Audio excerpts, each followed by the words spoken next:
This is Vace. He designs digital renderings and prints physical 3D models of custom pieces of jewelry for clients. Vace works in a 3D design program called CAD, a skill which, for the most part, he taught himself, which is incredibly impressive given what he's about to do here. We're about to watch him work on designs for 2 different rings.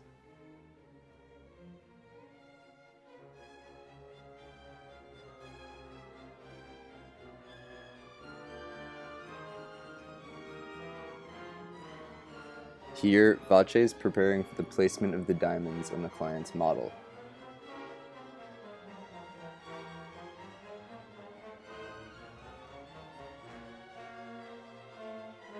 Now he actually begins to place all of the individual stones.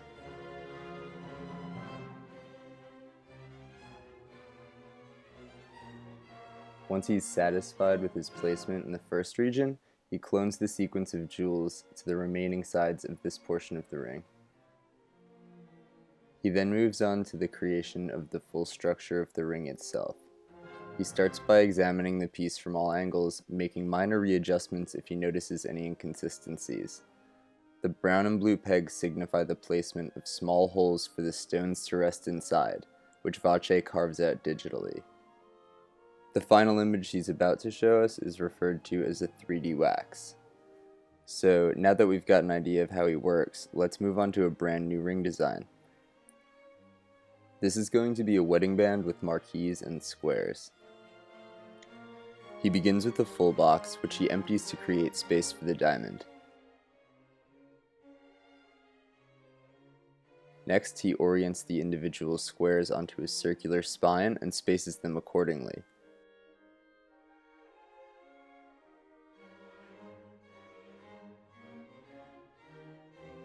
He then creates the marquee shapes and does the same thing, alternating between the two.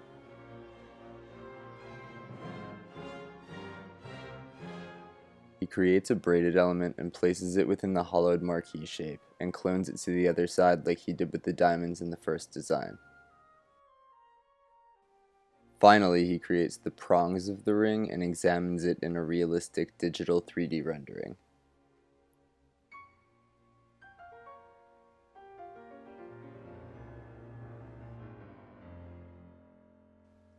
Now it's time to bring his design to the other room.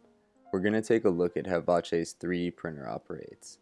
The machine uses wax to print a perfectly accurate physical model of the ring. Even though this isn't the design we just saw Vace make on the computer, the printer is still performing the exact same process.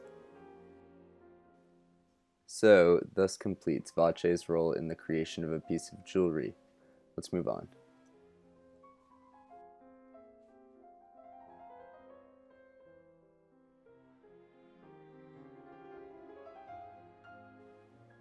This is Marco Delano's office. Marco and his team specialize in the polishing portion of the jewelry making process, and Rob assures me that in New York City, he's the best there is.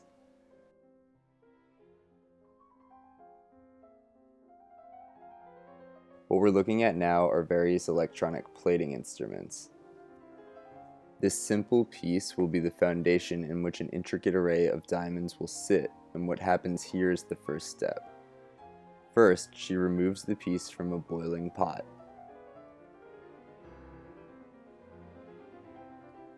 The raw structure goes into what's called a tumbler, which contains small beads made of glass and metal which beat against the objects repeatedly and give the surface a brighter shine. It usually stays in there for a few hours.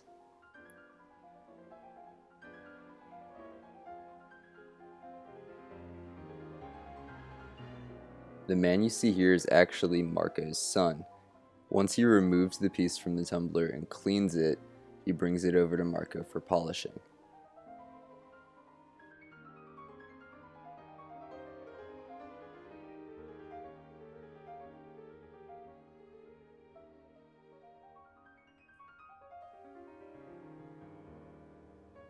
The process that Marco is performing here is known as lapping. It helps to ensure that every edge of the piece that Marco works on is perfectly straight.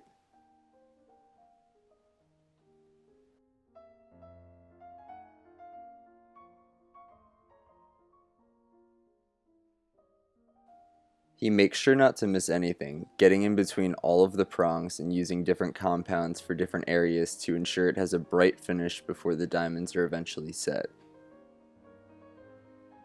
I couldn't help but notice that Marco's hands have an incredibly distinctive look to them, one that can only be acquired with time and experience. The piece is now ready for setting. Before we see the stones set in this piece, however, we're going to head over to Carlo's office to watch what's definitely the most intricate and small-scale step in the jewelry making process.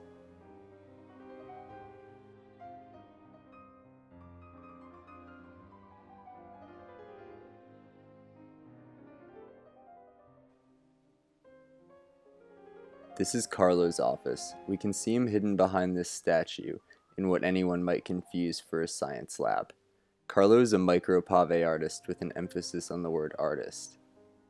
Right now he's preparing shellac, as he will be micro-paveing a thin metal wire for us. He puts pressure on the wire and places it directly into the shellac in order to hold it steady. Carlo works at such an incredibly small and detailed scale that he actually needs to use a large digital microscope in order to see closely enough to do his job. So we have to observe the process on an external monitor in order to see what Carlo sees. First, he marks the spots where the 4 tiny diamond stones will each sit, and then proceeds to drill out the areas.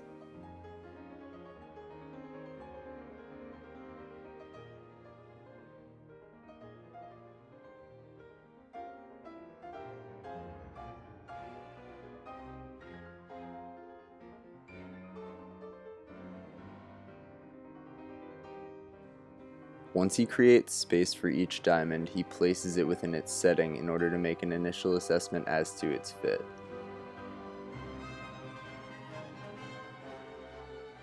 He's only able to cut about 3 of these diamonds per day because despite their small size, they have the same number of facets as an engagement stone, which is around 56.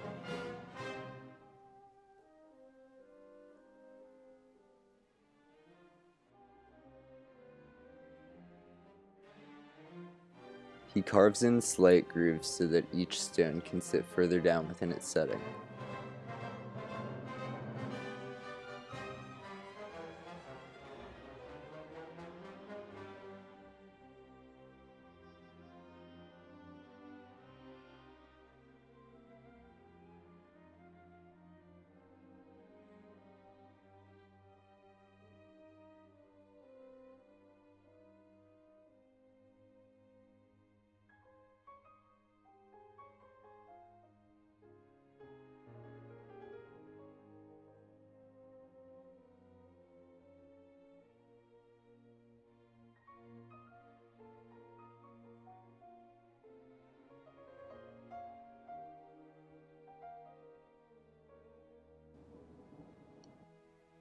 Once the diamonds are properly seated in place, he uses an engraving tool to create a small prong, which will actually go over each stone in order to hold it in place.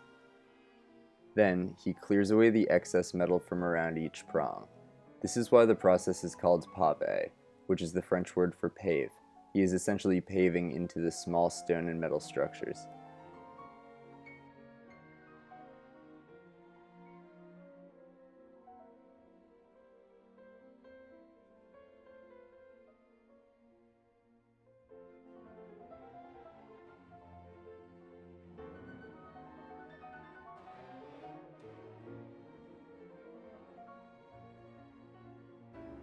He continues with the engraving tool, removing the excess metal from around each of the prongs. Pretty soon we will have the finished product. It is truly remarkable how thin the metal wire is to the naked eye.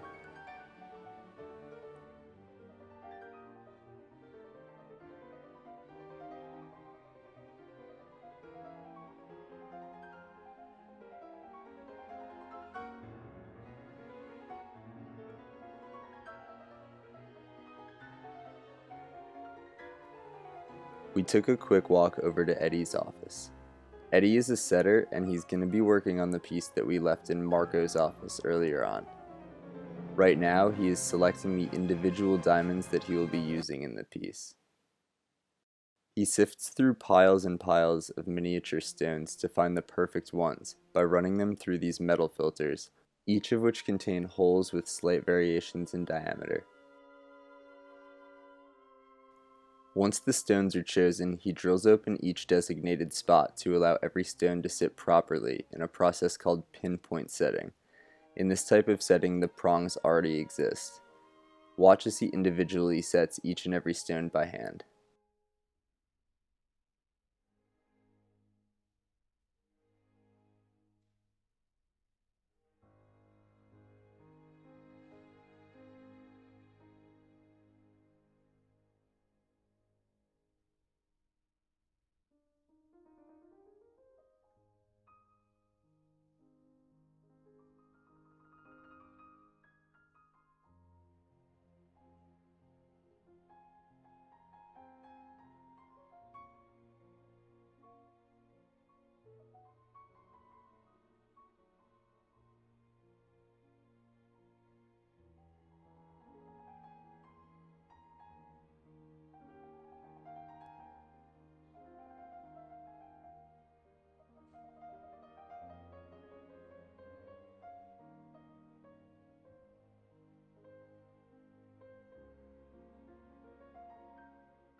He then forces all of the prongs over the stones he just set to hold them in place permanently.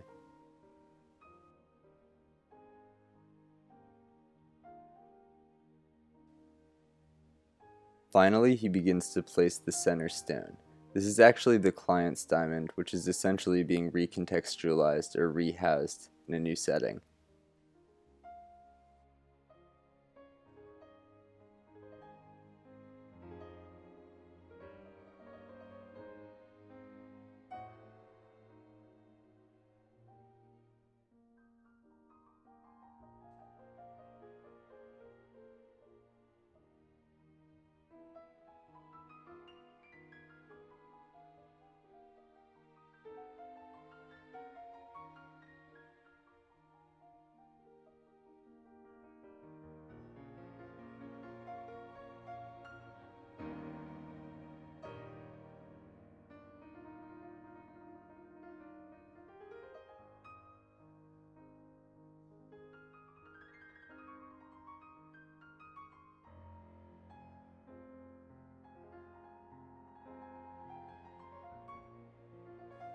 This is Steve. He's another jeweler who works in the same office as Rob and Eddie. Steve is going to be taking this diamond centerpiece and connecting it to a new chain.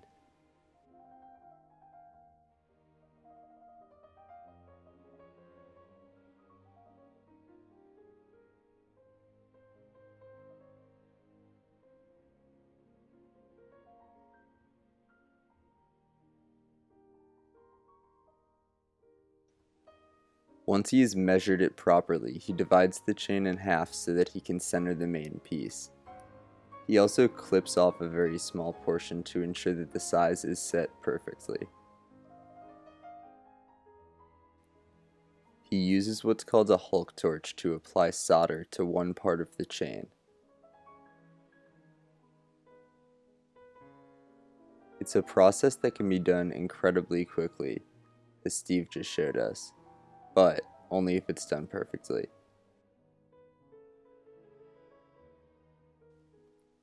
That pad above the Hulk torch that Steve has been working on and around helps to heat everything evenly. Steve is considered to be very quick at this process, but he also uses an incredibly small amount of solder. Once the piece cools off, he places it in acid to get rid of what's called fire scale, a result of contact with the flame. He then polishes the specific areas that he soldered. He buffs the piece and places it in an ultrasonic. The electronic cleaner helps to sterilize the piece so that it can be plated.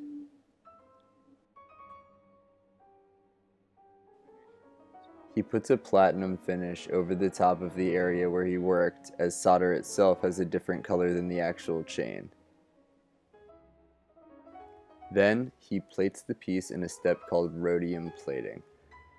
The bubble you are about to see indicates the adhering of the platinum to the gold.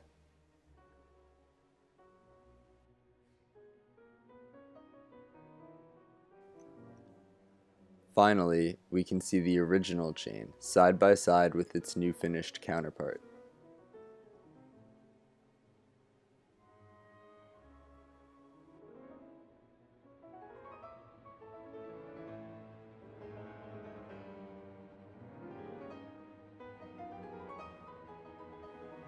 For the final portion of the project, I travel out to Rob's store on Long Island, the jewelry studio in Plainview.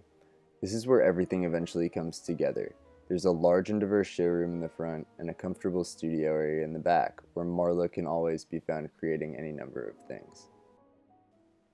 Right now, she is working on a pair of earrings that she's making out of sterling silver.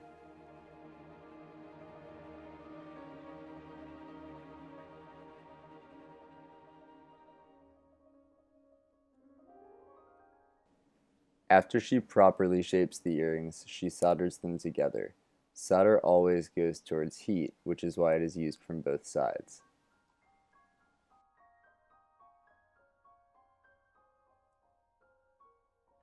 Now, Marla is cutting out the metal from around a different piece, also an earring. She then sands off the excess.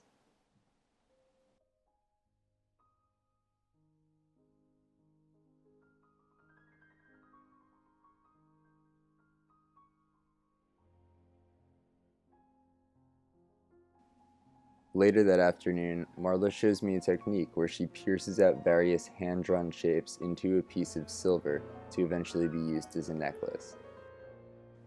First, she uses a drill to create the initial holes within the block of silver, and then she slips the small saw blade through the hole in order to more precisely cut out the shapes for her exact liking.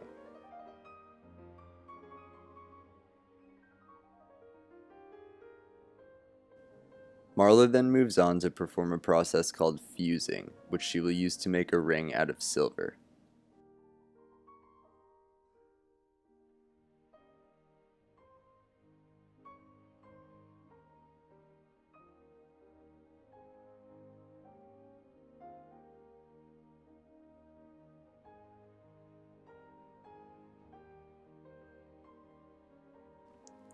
She shapes the frame of the ring around a tool called the mandrel.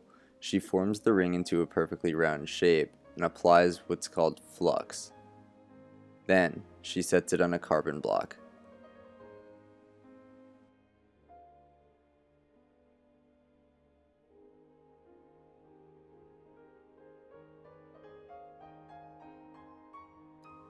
Now she takes a few other strands of small silver wire and fuses them to the main silver frame.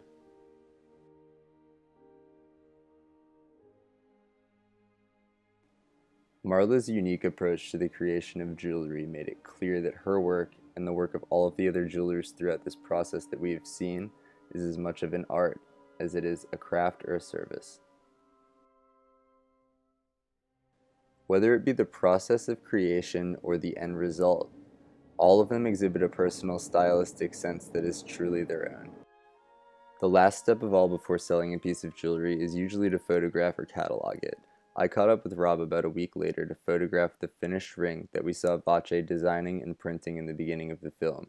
I found it incredibly humbling to watch a simple color-coded 3D rendering I saw only on a computer screen transform into a work of art, passing through the hands of true masters of their craft, each of whom undoubtedly left their mark, or in some cases I supposed removed it, from the piece.